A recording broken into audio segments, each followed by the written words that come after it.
Momento habitual de cada viernes de la visita de la gente del CREVA para meternos en temas que tienen que ver con lo económico, pero que son temas diarios y que intentamos que usted interprete para ver cómo le modifican o no la vida de cada día. Mariano D'Amore, ¿cómo estás? ¿Qué tal? Buenas noches.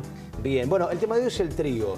Y uno se pregunta, ¿qué está pasando? Escucha voces desde el gobierno, voces que tienen que ver con los productores. El gobierno dice se están guardando el trigo, hubo presión para que lo saquen de los hilos, la harina aumenta. Digamos, ¿cómo podemos interpretar este escenario? Bueno, el problema del trigo es un poco más complejo como para definirlo en una sola campaña o lo que pasa en una sola campaña.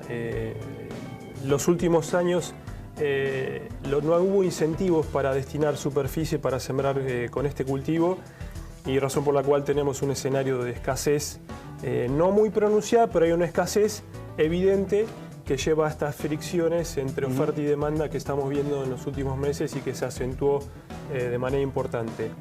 En este sentido hemos traído algunas placas que nos pueden ayudar para que los televidentes interpreten qué es lo que está sucediendo con el sector y cómo afecta esto a nivel regional. Acá tenemos.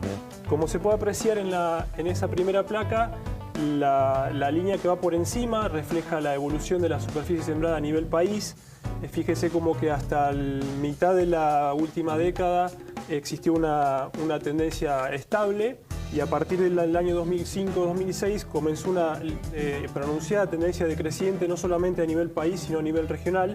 Y para citar solamente un par de cifras y tengan una idea de la magnitud del impacto que tuvo la superficie sembrada, a nivel país, por ejemplo, se llegó a sembrar aproximadamente 7 millones de hectáreas a fines de la década pasada, y en la última campaña se sembraron 3 millones de hectáreas.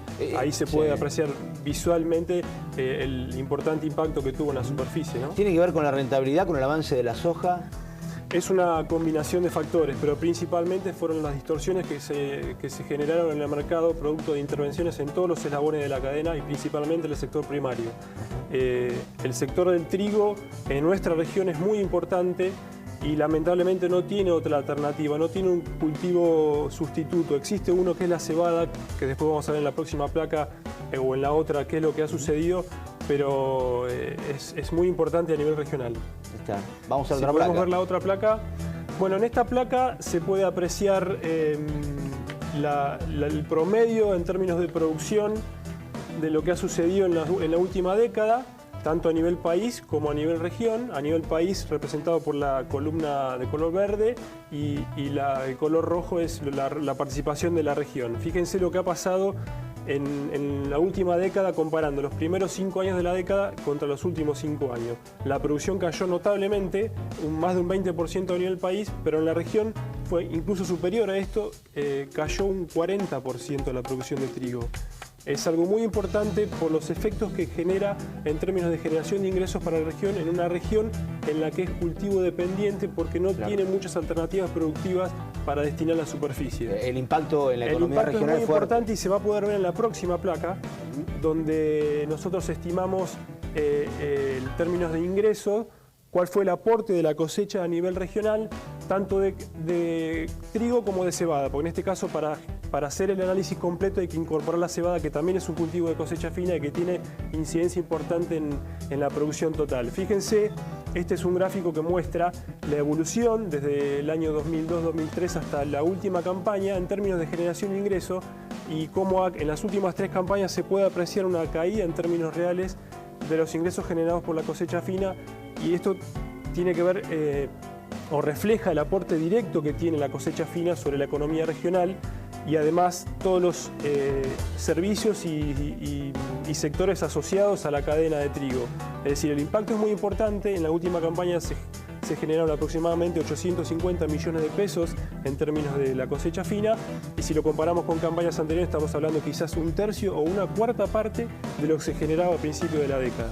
Eso es un efecto, imaginémoslo como un efecto derrame hacia todo el resto de la economía regional, y se puede apreciar claramente que que es uno de los sectores de la economía que más han sido afectados en la última década. Sí, uno hace lecturas políticas respecto a todo esto y sabe que bueno, el campo ha tenido un impacto fuerte, una lucha política coyuntural desde hace varios años con el gobierno. Quizás el sector en cuanto a cultivos que más se ve afectado en esto es el del trigo y más que nada en nuestra región. Como ya bueno, tiene un sustituto y digamos se van cerrando los esquemas como para poder buscar alguna alternativa. Y te pregunto, en virtud de esto, el panorama, ¿cuál es? Estamos en un año electoral que distorsiona un poco las expectativas, pero ¿qué se viene? No, las expectativas en términos de superficie sembrada y si se quiere de inversión, porque en definitiva la superficie sembrada no es más ni menos que inversión en el sector, son estables, no hay mucha expectativa de que mejore sustancialmente la superficie sembrada con trigo. Probablemente mejore, pero por un factor climático, no por un factor de incentivo a la inversión, razón por la cual no vemos un escenario en el que se pueda generar algún incremento en términos de generación de ingreso y por ende una mejora en términos de la economía en general. Esa es la expectativa de incertidumbre trasladada a la realidad que hoy nos muestra el sector agropecuario a nivel regional. Perfecto, Mariano, muchas gracias por el panorama. Saludo a la gente del CREVA. Bueno, muchas gracias. Hasta la próxima semana. Y nosotros